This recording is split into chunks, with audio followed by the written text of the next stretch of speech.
Alors, je passe maintenant au deuxième élément de la triade, qu'on appelle altération qualitative de la communication, et là c'est la communication verbale. Alors là, effectivement, on a coutume de dire que ça ne concerne pas ceux qui sont dans le haut du spectre autistique, dans la mesure où ils s'expriment, voilà, ils n'ont pas de problème particulier d'expression, même si, effectivement, comme on vient de le voir, il peut y avoir des particularités pour comprendre certaines choses.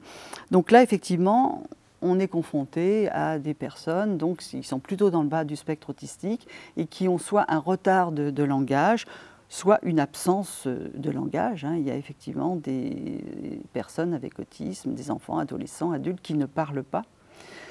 Encore que, effectivement, ce que j'ai constaté, c'est que ceux qui ne parlent pas, adolescents ou adultes, je me dis que s'ils avaient vécu à une autre époque, s'ils avaient bénéficié de ce qu'on appelle aujourd'hui j'allais dire prise en charge, j'aime pas du tout cette expression, j'essaie d'éviter l'accompagnement précoce, s'ils avaient bénéficié de ces accompagnements précoces, peut-être seraient-ils capables aujourd'hui, non pas de parler comme nous parlons, mais au moins d'être dans l'expression verbale, un peu, à minima. Et voilà, et je connais là des enfants, dont celui que je vous montrerai en situation scolaire, qui effectivement ont parlé tard grâce à ces accompagnements, mais qui, si on ne les avait pas stimulés, seraient dans l'absence de langage. Donc ça, c'est important de le dire.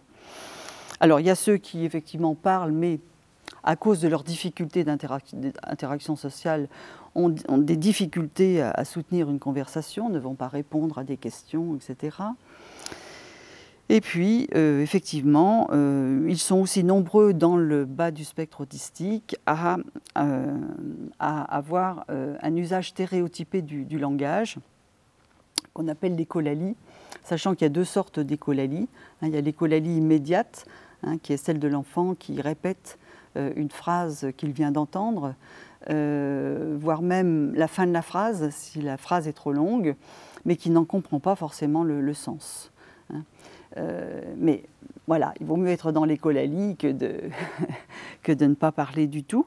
Et puis il y a l'écholalie différée. Alors ça, c'est effectivement beaucoup plus, c'est un peu surréaliste. C'est-à-dire que là, l'enfant a entendu une phrase dans une conversation, ou il a regardé un film, il a retenu une phrase et il va la ressortir dans une situation qui n'a rien à voir.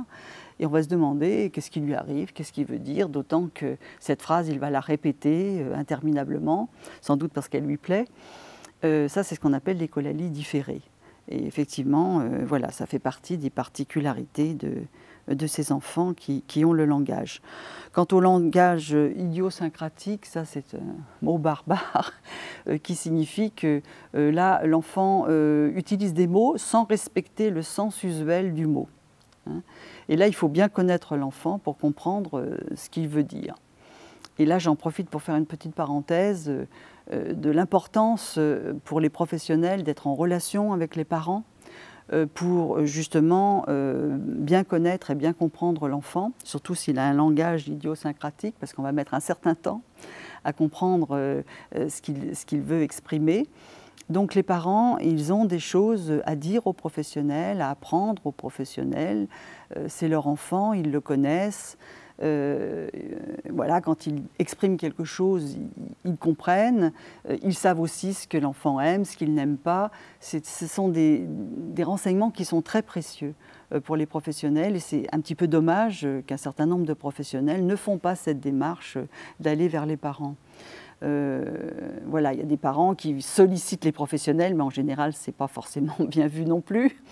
Donc, pour moi, c'est aux professionnels d'aller vers le parent. Mais pour qu'ils le fassent, il faut qu'ils comprennent l'intérêt de le faire. Donc là, effectivement, moi, je ne manque pas l'occasion de le dire aux professionnels que j'ai en formation, que ce sont des enfants qui sont très particuliers. Et bien sûr, le parent, il ne va pas utiliser des mots savants, mais il va dire un certain nombre de choses extrêmement précieuses que le professionnel, dont le professionnel va pouvoir se servir. Alors lui aussi, bien sûr, il va découvrir des choses en situation. Mais s'il peut bénéficier là, de cet apport des parents, c'est vraiment quelque chose de très important.